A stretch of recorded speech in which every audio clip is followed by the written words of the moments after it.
الشيطان الرجيم بسم الله الرحمن الرحيم لقد أرسلنا رسلنا بالبينات وأنزلنا معهم الكتاب والميزان ليقوم الناس بالقسط وأنزلنا الحديد فيه بأس شديد ومنافع للناس وليعلم الله من ينصره ورسله بالغيب إن الله قوي عزيز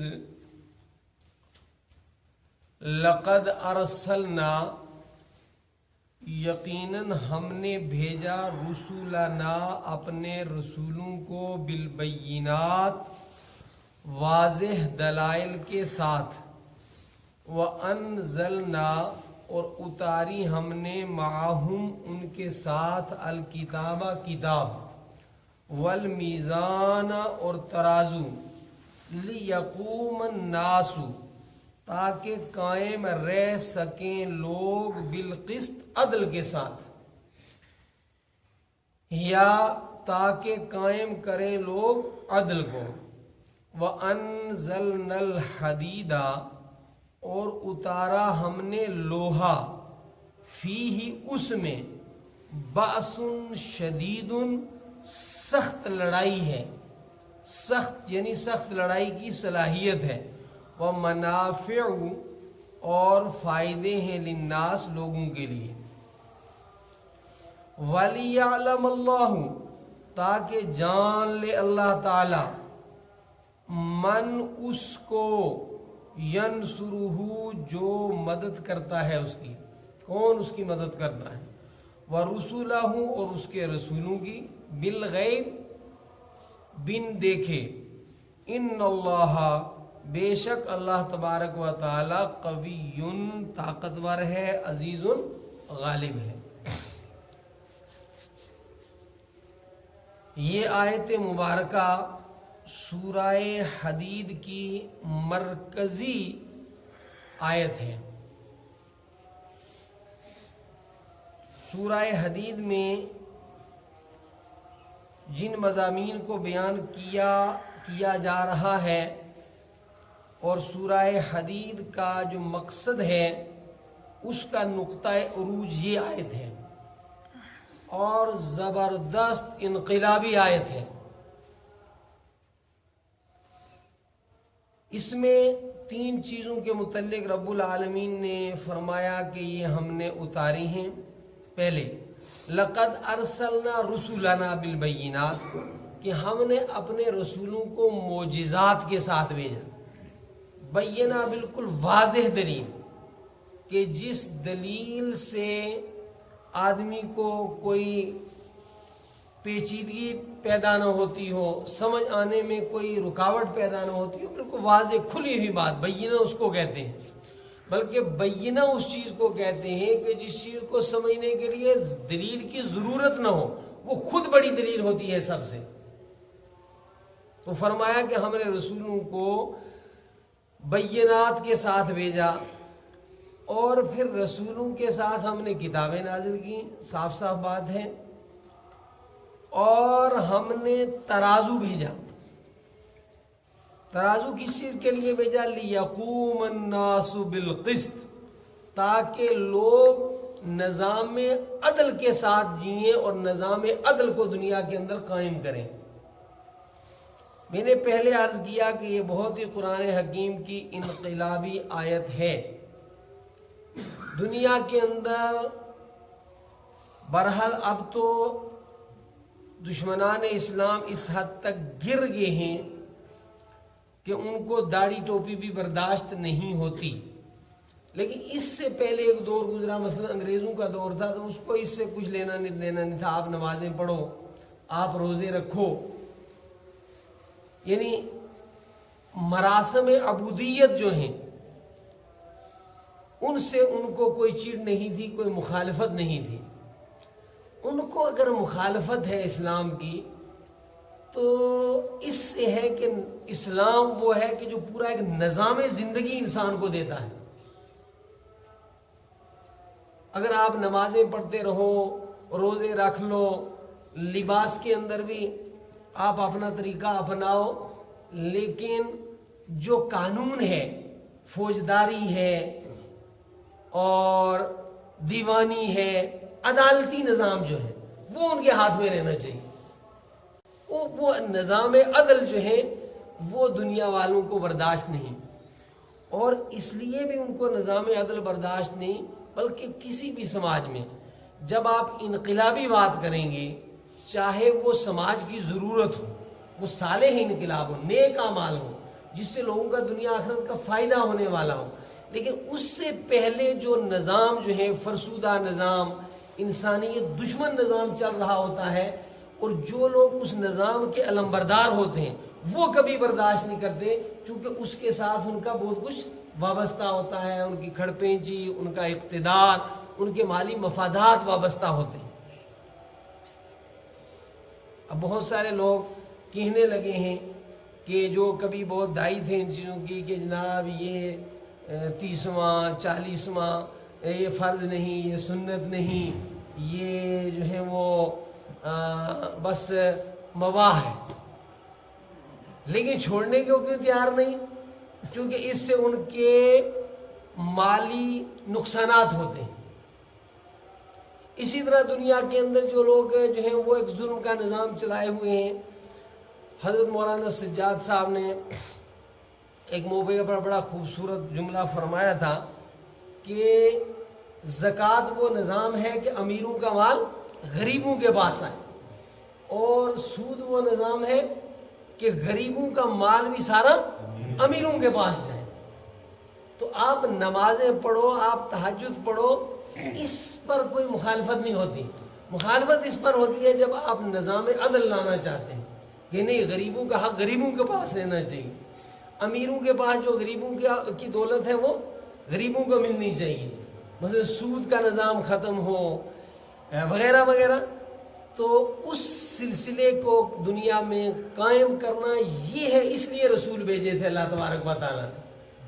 اور اس آیت کی تشریح کرتے ہوئے کوئی لچک میں نہیں دکھا سکتا، یہ جو ہے بڑی قرآن حکیم کے ساتھ زیادتی ہوگی کہ بھئی اصل مقصد جو ہے رسول کیوں بھیجے، کتابیں کیوں بھیجی؟ تاکہ نظام عدل قائم ہو، جو نظام اللہ رب العالمین چاہتے ہیں وہ نظام قائم ہو۔ لہذا اس طرف بھی ہمیں سوچنا، دیکھنا، محنت کرنا چاہیے۔ صرف نماز، روزے اور تسبیحات، ذکر و اذکار وہ بنیادی چیزیں ہیں، اس سے کوئی انکار نہیں ہے، وہ روح ہے ہماری، وہ دین کی روح ہے، لیکن مقصد یہ ہے کہ ہماری 24 گھنٹے کی زندگی وہ قرآن و سنت کے مطابق ہو۔ ہمارا لین دین، ہمارا کمانے کا طریقہ اچھا خاصا طبقہ ہے، نمازیں تو پڑھتے ہیں، لیکن جہاں کمائی کا مسئلہ آیا بس وہاں یہ نہیں دیکھتے، جہاں خرچ کرنے کا مسئلہ آیا، جہاں خرچ کرنا ہے وہاں نہیں لوگ کرتے، اور بہت ساری کمائیوں کو اپنے لیے حلال کیے ہوئے ہیں، بہت سارے خرچوں کو خود یہاں خرچ کرو تو رشوت، یہاں خرچ کرو تو رشوت نہیں۔ اللہ کے بندو، حالانکہ یہ بھی رشوت ہے، یہ بھی رشوت ہے کہ آپ کوئی چیز استحقاق کی بنیاد پر حاصل نہ کریں بلکہ پیسے کے بل بوتے پر جو ہے حاصل کر لیں، بس یہ جو ہے رشوت ہے۔ رشوت دینے والا کلاہما فی النار، دونوں جہنمی ہیں۔ 1 روپیہ سود کا روایات میں آتا ہے کہ کتنی مرتبہ ماں کے ساتھ زنا کرنے سے بدتر ہے، پورا سماج ڈوبا ہوا ہے اس کے اندر، اور اچھے خاصے لوگ اپنے آپ کو دیندار کہلوانے والے۔ ٹھیک ہے، ہم نظام کفر میں جی رہے ہیں، لیکن وہاں بھی ہمیں اپنے آپ کو اس سے بچانا ہے، اور بچنے والے بچتے ہیں۔ ٹھیک ہے، تو یہ ہے مقصد قرآن، نزول مقصد قرآن، انبیاء علیہم السلام کا دنیا میں آنے کا مقصد۔ لقد ارسلنا رسولنا بالبینات، یقیناً بھیجا ہم نے رسولوں کو واضح دلائل کے ساتھ، وانزلنا معهم الکتاب والمیزان، اور ہم نے اتاری ان کے ساتھ کتاب اور میزان لیقوم الناس بالقسط تاکہ قائم رہے عدل کا نظام لوگوں کے درمیان. وَأَنزَلْنَا الْحَدِيدَ فِيهِ بَأْسٌ شَدِيد. اس کا بہت ایک آسان مفہوم بیان کرتا ہوں. وہ جو مشہور ہے کبھی کبھی آپ نے سنا ہوگا کہ 4 کتاباں آئیں ارشو 5واں آیا ڈنڈا. بس وہ بالکل آسانی سے یہاں سمجھا جا سکتا ہے. اب اس کے ساتھ ہی کیا بیان کیا؟ اور اتارا ہم نے لوہے کو فیہ باس شدید. لوہے کے اندر جو ہیں وہ جنگی صلاحیت ہے. جناب کوئی انقلاب لانے کے لیے طاقت یقیناً ایک ضروری چیز ہے. قوت افرادی جب آپ کے پاس ہو جائے, آپ کو اتنے افراد حاصل ہو جائیں تو اس وقت جو ہے آپ کو نظام حق کو قائم کرنے کے لیے خرافات کو, رسومات کو, بدعات کو مٹانے کے لیے طاقت کا استعمال کرنے کی بھی جائز ہے. ہاں اس کے اصول ہیں, ان اصولوں کے اندر رہتے ہوئے لیکن اس کی بھی ضرورت ہوتی ہے. تو فرمایا کہ ہم نے لوہا اتارا. وَأَنزَلْنَا الْحَدِيدَ فِيهِ بَأْسٌ شَدِيد. پھر اس آیت سے مستنبط ہوتا ہے یہ کہ جتنی نظام اسلام کو, ایک صالح نظام کو نافذ کرنے کے لیے, غالب کرنے کے لیے ضروریات ہیں, وہ تمام کی تمام بھی آپ کو سیکھنی چاہیے. وہ ساری ٹیکنالوجی جو ہے وہ ہمارے پاس ہونا چاہیے, وہ سارے علوم ہمیں سیکھنے چاہیے. ان علوم کے ذریعے پھر اپنی ضروریات کو پورا کرنا چاہیے. لہذا اس آیت کے تعلیم سے یہ پتہ چلتا ہے کہ اسلام نے بالکل کوئی یک طرفہ نظام تعلیم کا ہمیں پابند نہیں کیا ہے, بلکہ تعلیم جو ہے ایک اکائی ہے. جب کشمیر یونیورسٹی نے حضرت مولانا علی میاں صاحب نور اللہ مرقدہ کو اعزازی ڈگری دی تھی, اس موقع پر انہوں نے جو خطاب فرمایا تھا اس میں یہ فرمایا تھا کہ تعلیم اکائی ہے, تعلیم کو دین اور دنیا میں تقسیم ہی نہیں کر سکتے. دینی تعلیم کو بھی اگر آپ غلط استعمال کریں, دینی تعلیم کو بھی اگر آپ غلط نیت سے سیکھیں تو وہ غلط ہے, اور دنیاوی تعلیم جس کو ہم کہتے ہیں اس کو بھی اگر اچھے جو ہیں وہ ارادوں سے سیکھیں, اس کے ذریعے انسانیت کو نفع پہنچائیں تو بالکل ثواب کا کام ہے. وَأَنزَلْنَا الْحَدِيدَ. اور اتارا ہم نے لوہے کو فِيهِ بَأْسٌ شَدِيد. اس میں سخت لڑائی کی صلاحیت ہے. وَمَنَافِعُ لِلنَّاسِ. اور لوگوں کے لیے فائدے ہیں بہت سارے طریقوں سے, اس کی تجارت کے ذریعے, اس کے ذریعے بہت ساری چیزیں بنا کر کے جو ہیں اس سے انسان فائدہ اٹھا سکتے ہیں. اور فرمایا کہ یہ جو انقلابی پیغام ہے یہ کیوں ہے؟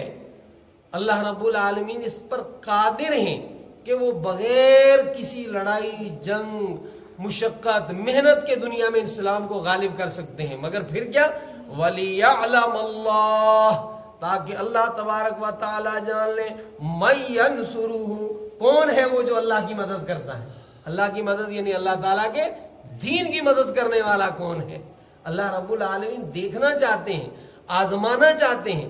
جاننے سے مراد یہاں دیکھنا ہی ہے, ٹھیک ہے کہ نہیں؟ اللہ تعالیٰ تو سب جانتے ہیں. وَلِيَعْلَمَ اللَّهُ مَن يَنْصُرُهُ وَرُسُلَهُ بِالْغَيْبِ. کون ہے؟ اللہ رب العالمین اس کو دیکھنا چاہتے ہیں, اس جماعت کو, ان افراد کو کہ جو اللہ اور اس کے رسول کے مشن کی, دین کی مدد کرنے والے ہیں. ان اللہ قوی عزیز. لیکن یہ نہ سمجھنا کہ اللہ تمہارا محتاج ہے. استغفر اللہ, یہ سوچا بھی نہیں جا سکتا.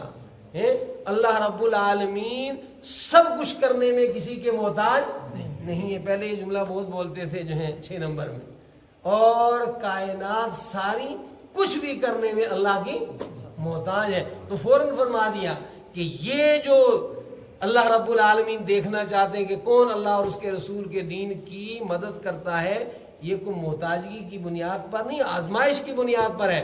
ورنہ ان اللہ قوی عزیز, اللہ رب العالمین تو طاقتور ہیں, غالب ہیں, اس کو کسی کی مدد کی ضرورت نہیں ہے. تو اس آیت پر ذرا خوب توجہ دیں گے.